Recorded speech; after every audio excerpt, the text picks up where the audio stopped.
students, it's grade 4, block 14, composition of air, part 2. We have seen in our last video that the air is a mixture of gases. Various types of gases are in air. See this figure. This blue is nitrogen gas, this green is oxygen gas, this orange is carbon dioxide, helium and water vapor, and this is all air. So air is a mixture of gases. So which are the two main gases present in the air? Nitrogen and oxygen. These are the two important gases. And small amounts gases are carbon dioxide, helium, water vapor and other gases. Small amount. So water vapor is also in the air. Apart from gases, water vapor is also in the air. Tasting gases in the air. Today we are going to learn in this video how we can taste gases in the air. We cannot see the gases present in the air, but we can prove that different gases are present in the air. We can prove that different gases in the air. हम आंखों से देख नहीं सकते gases को, पर हम ये प्रूव कर सकते हैं कि एयर में बहुत सारे गैसेस मिक्स होते हैं. तो oxygen in the air. Oxygen is necessary for burning. Oxygen तो जलने के लिए बहुत महत्वपूर्ण होता है. When we cannot we cover lighted candle with a glass tumbler, its flame blows out. जब हम कैंडल की बत्ती को, कैंडल चालू है तो उसको अगर हम ग्लास से कवर करेंगे तो वो बंद हो जाएगी, कैंडल बंद हो जाएगी, क्योंकि उसको पूरा ऑक्सीजन नहीं मिलेगा जो कि एयर में होता है. वहीं कैंडल हम अगर जला के रखेंगे ओपन तो वो जलती रहेगी क्योंकि उसको ऑक्सीजन मिलेगा. तो इस जो ये टेस्ट है इससे प्रूव होता है कि ऑक्सीजन प्रेजेंट रहता है एयर में. Then water vapor in the air. When we fill a glass tumbler with ice cubes, we find water droplets on the outer surface of the glass tumbler. See in this figure. Water droplets on the outer surface of the glass. This dew of the water is present on the surface of the glass. And this shows that water vapor also present in the air. This is because the water vapor present in the air condenses on the outer surface of the glass tumbler. This shows the presence of water vapor in the air. हवा में oxygen और water vapour दोनों भी रहते हैं. ये इस experiment से प्रूव होता है. Then कि एयर में बहुत सारे अलग अलग तरीके की गैसेस होते हैं. तो amount of gases in the air हम देखेंगे कि कितने अमाउंट में होते हैं ये गैसेस. इस वीडियो में हम देखेंगे. The amount of each gas present in air is different. Nearly 3/4 means 78% of air is nitrogen. About 1/5 21% of air is oxygen. The remaining 1% air is made up of carbon dioxide, water vapor, helium and other gases.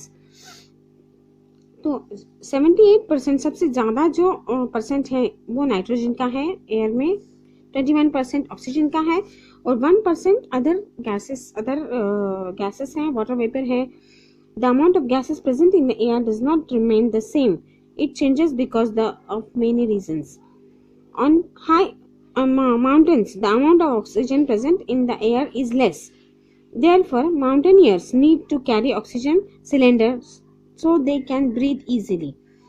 देखिए इस picture में अभी ये जो high mountaineers हैं जो mountains पे जाते हैं वो लोग ऑक्सीजन सिलेंडर उनके पास में लेके जाते हैं ताकि उन्हें इनफ ऑक्सीजन मिल सके, क्योंकि जैसे जैसे हम हाई जाते हैं वैसे वैसे ऑक्सीजन की कमी हवा में होते रहती है.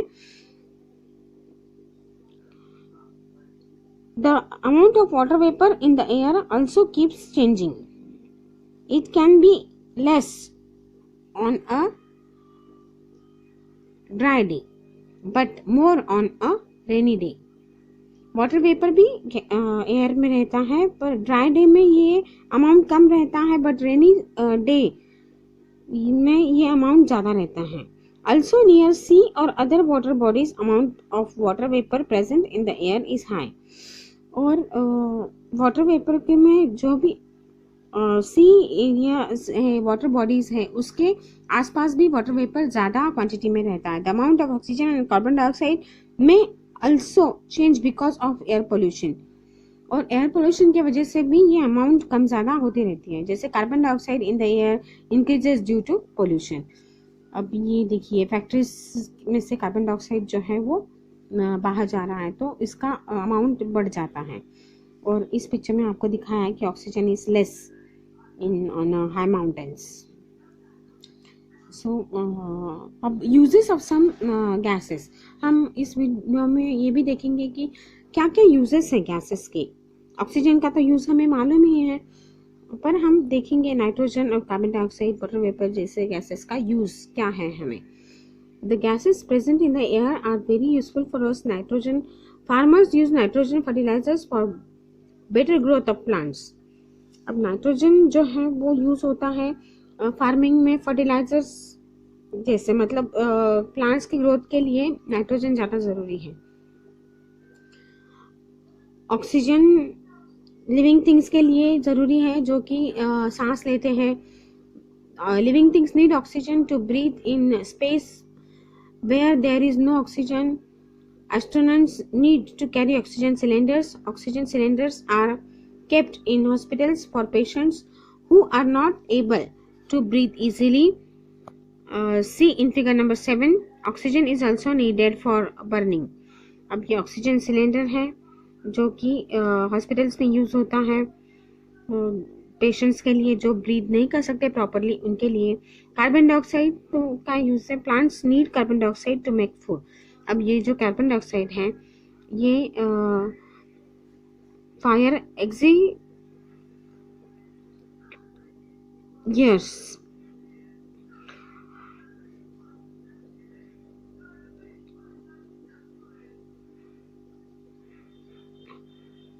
ये कार्बन डाइऑक्साइड जो है सिलेंडर, वो कार्बन डाइऑक्साइड का सिलेंडर यूज़ होता है. एक तो प्लांट्स उनका फूड बनाते हैं. Then carbon dioxide is also used in fire extinguishers. Extinguishers means जो fire extinguishers to stop fire, मतलब जहाँ पे फायर हुई है वो स्टॉप करने के लिए, जहाँ पे आग लगी है उसे स्टॉप करने के लिए ये यूज़ करते हैं. अब वाटर वेपर, वाटर वेपर का क्या यूज़ है. Water vapour helps in formation of clouds and rain. Water vapour कहाँ पे हमें हेल्प करता है कि क्लाउड्स को फॉर्मेशन करने में, रेन जो बारिश होती है वाटर वेपर की वजह से. तो अभी गैसेस यहाँ पे टेबल में दिए हैं, नाइट्रोजन, ऑक्सीजन, कार्बन डाइऑक्साइड. उसके यूजेस हमें लिखने हैं, तो मैंने अभी आपको बताएं कि उसकी यूजेस क्या हैं. Which gas is most important for living things and why? So oxygen is most important for living things because no living thing can survive without oxygen. We breathe in oxygen and breathe out carbon dioxide. Plants need carbon dioxide to make their food. Farmers use nitrogen fertilizers to better growth of plants. So air also contains some germs that can cause diseases. I think students, you can understand the lesson well. Till our next video. Goodbye.